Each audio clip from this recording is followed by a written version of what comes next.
puesto que la ha manifestado con su sangre. Ella embriaga al alma, la viste con el fuego de la divina caridad y le da el alimento del sacramento que os ha puesto en la tienda del cuerpo místico de la Santa Iglesia, es decir, el cuerpo y la sangre, para quedar a disposición de todos los hombres.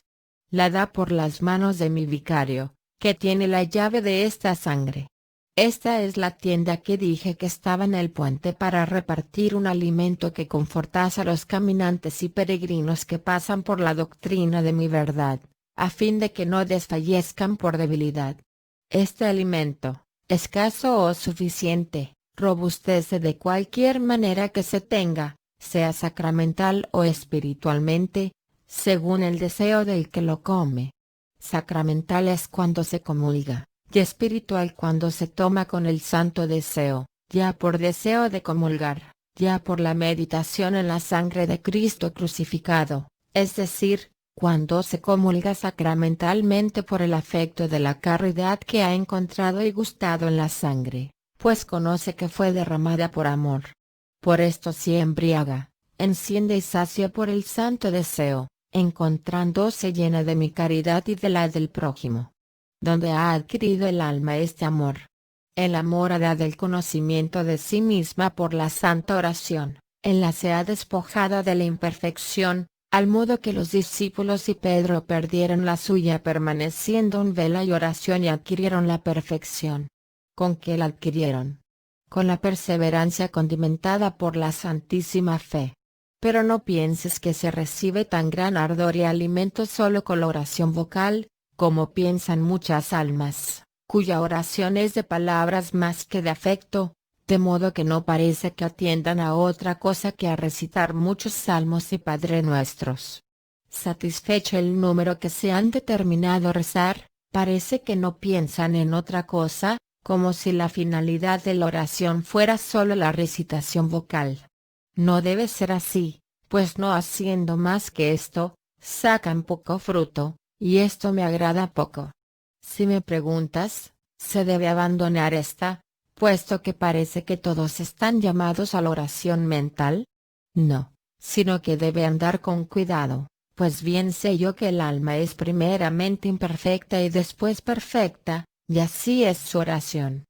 Debe, pues, no caer en la pereza cuando aún es imperfecta, debe usar la oración vocal, pero no debe hacerla sin la mental, es decir, que mientras recita las oraciones debe ingeniarse para levantar y dirigir su mente a mi afecto en general, con la consideración de sus defectos y de la sangre de mi Hijo unigénito, para que el conocimiento de sí y la consideración de sus defectos la hagan reconocer mi bondad tal como es y continuar su ejercicio con verdadera humildad. No quiero que los pecados sean considerados al detalle, para que el espíritu no se contamine con el recuerdo de ellos, concretos y sucios, ni que te sientas en la obligación de considerar los pecados en común o en particular sin la meditación y memoria de la sangre y de la generosidad de la misericordia, para que no incurras en turbación. Pues si el conocimiento de sí y la consideración del pecado no estuviesen animados con la memoria de la sangre y la esperanza de la misericordia, caerías en turbación, y por ella irías a la condenación con el demonio, que la ha procurado bajo la apariencia de contrición, dolor y repulsa del pecado. Y no solo por esto, sino porque te vendría la desesperación, y caerías en ella al no apoyarte en el brazo de mi misericordia. Este es uno de los sutiles engaños a que induce el demonio a mis servidores. Por ello conviene, para utilidad vuestra, para vencer las argucias del demonio y para agradarme, que siempre, con verdadera humildad, ajustéis el corazón y el afecto a la medida de mi misericordia. Ya sabes que la soberbia del demonio no puede sufrir al espíritu humilde, ni la turbación puede sufrir la generosidad de mi bondad y misericordia, en lo que de veras tiene esperanza el alma. Por lo que, si te acuerdas bien, cuando el demonio quería atemorizarte por medio de la turbación, cuando te quería demostrar que tu vida se hallaba en un engaño y que no había seguido mi voluntad, Tú hiciste entonces lo que debías y mi bondad te concedió llevar a cabo. Esta bondad no se esconde a quien la quiera recibir, y por eso te dirigiste con humildad a mi misericordia, diciendo: yo confieso ante mi Creador que mi vida estuvo siempre en oscuridad, pero me esconderé en las llagas de Cristo crucificado y me bañaré en su sangre, y así habré terminado con mi maldad y me alegraré deseando a mi Creador. Recuerda cómo el demonio entonces huyó. Y, volviendo con otro combate, te quiso llevar al monte de la soberbia, diciendo: eres perfecta y agradable a Dios, no necesitas satisfacer más ni que llores tus pecados.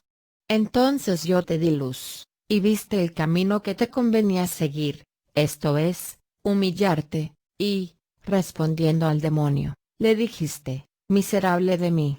Juan Bautista no cometió pecado, y fue santificado en el seno de su madre, y, con todo, hizo grandes penitencias, y yo he cometido tantos pecados, y nunca he comenzado a reconocerlo con llanto y verdadera contrición viendo a Dios que está ofendido por mí y yo soy quien le ofendo. Entonces, el demonio, no pudiendo tolerar la humildad ni la esperanza en mi bondad, respondió: maldita seas, que no encuentro manera de vencerte.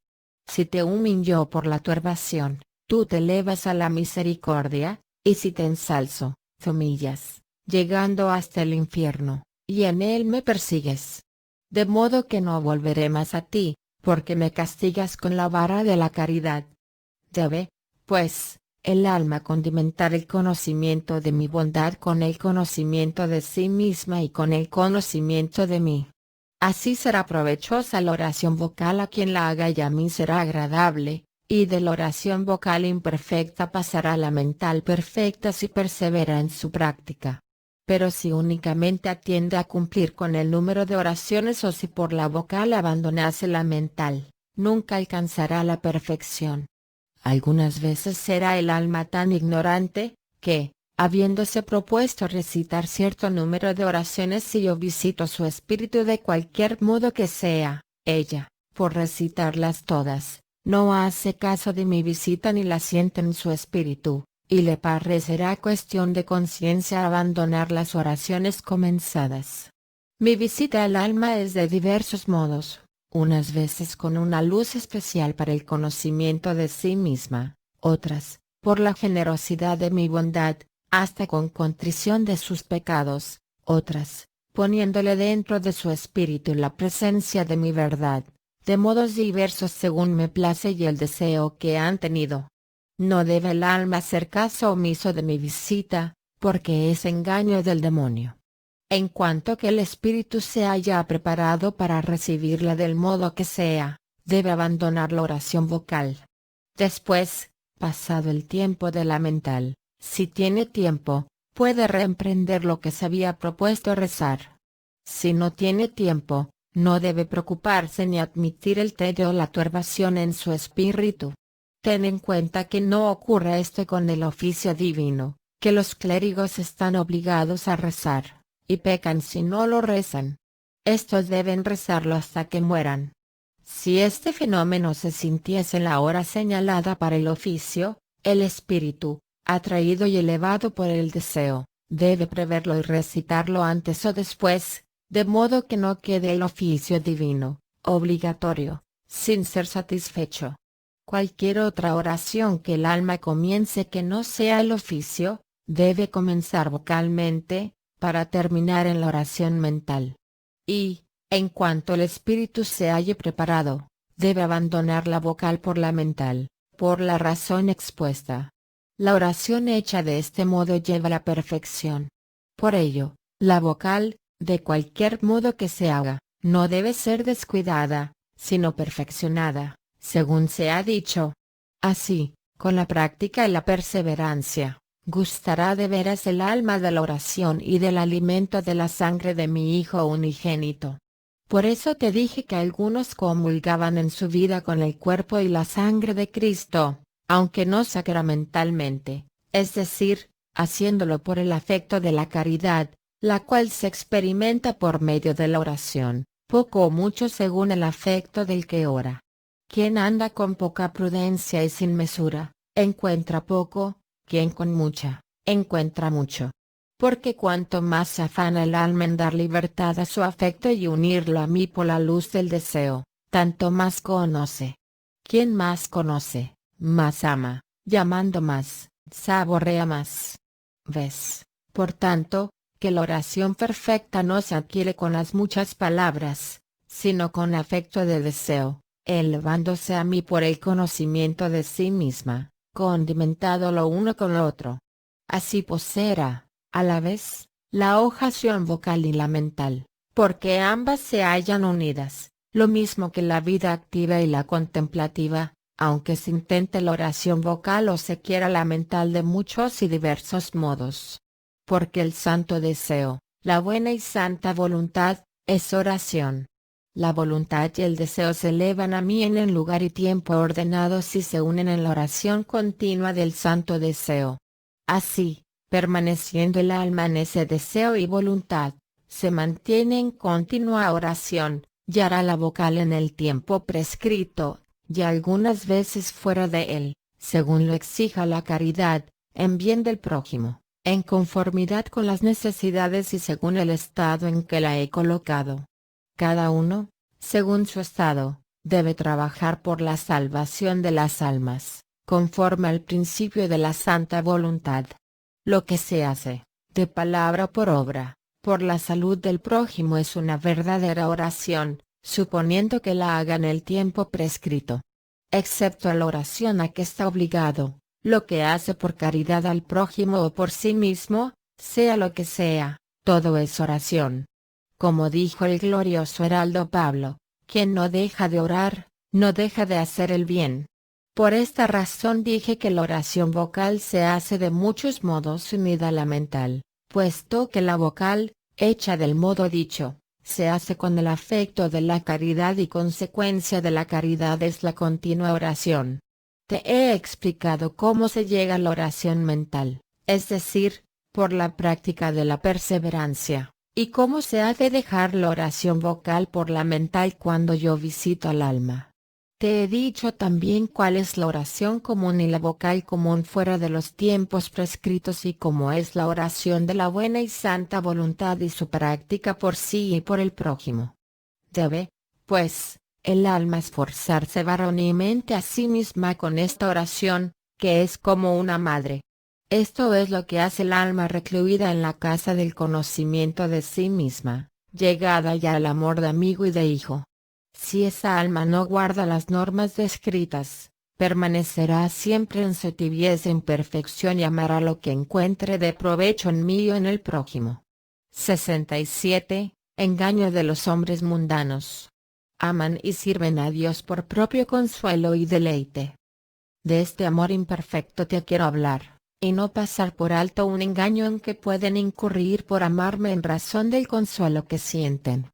Por eso quiero que sepas que el servidor mío que me ama imperfectamente busca más el consuelo que amarme.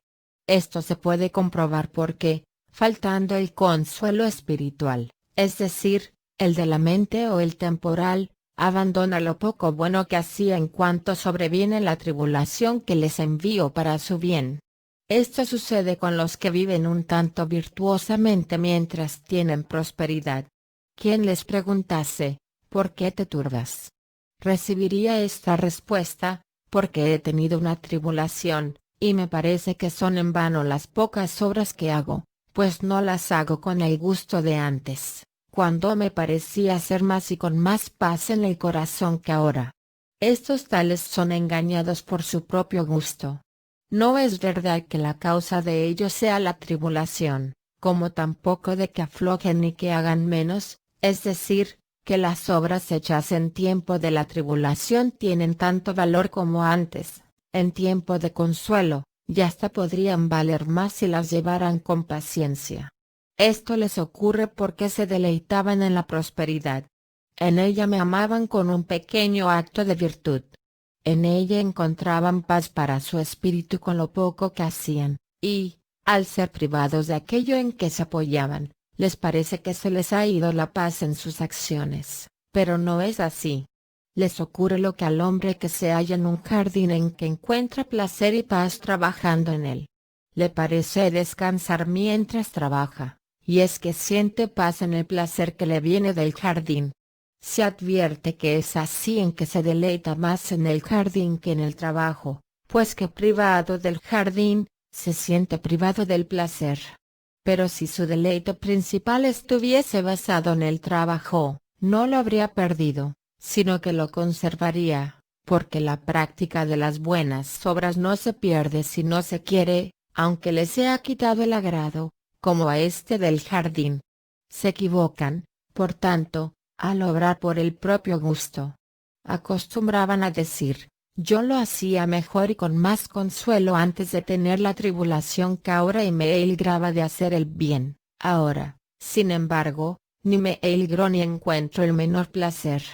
Su modo de ver y de hablar es falso, porque, si se hubieran deleitado en lo bueno por amor a la virtud, no lo habrían perdido ni les hubiera faltado, sino que se les habría aumentado.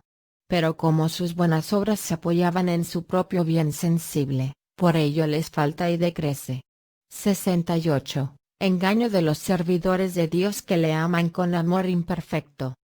A los servidores míos que se encuentran aún en amor imperfecto y me buscan y aman por apego al consuelo y deleites que encuentran en mí, por ser yo remunerador de toda obra buena, poco o mucho según la medida del amor del que lo recibe, les doy por esa razón consuelos espirituales, de un modo o de otro, durante el tiempo de la oración.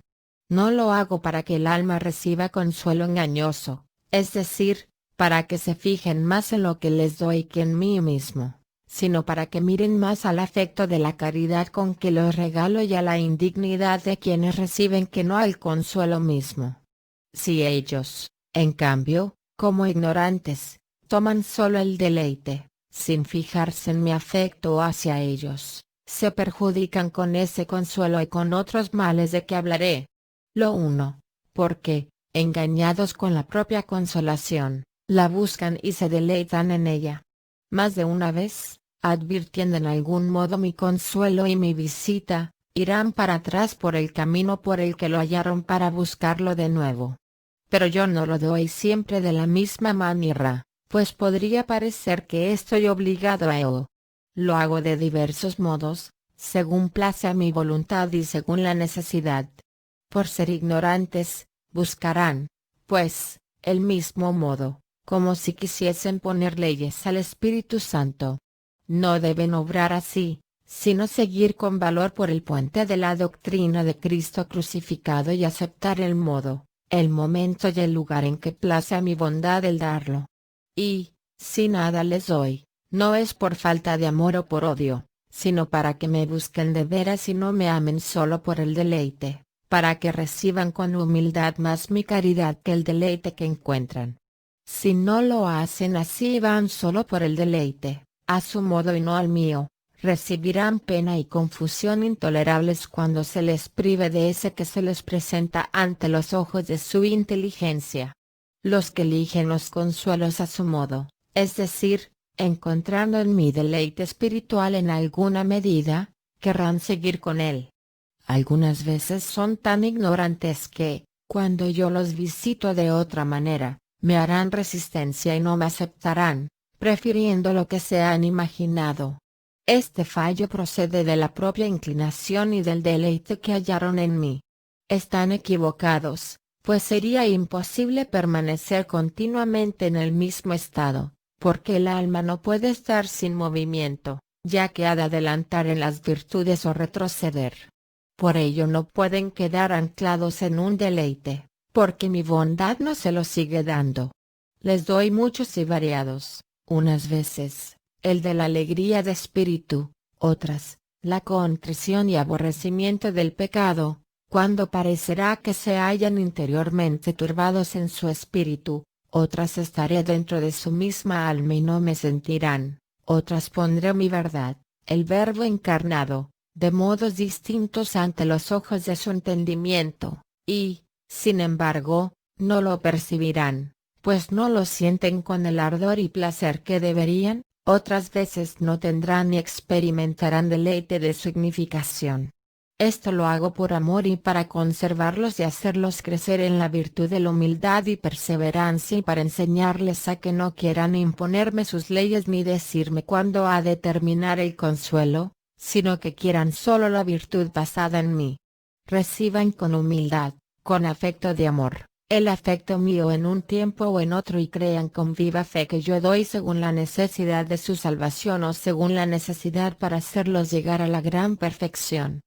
Deben, pues, permanecer humildes, poniendo el principio y el fin en el afecto de mi caridad, y con ella el deleite o no, en conformidad con mi voluntad y no con la suya.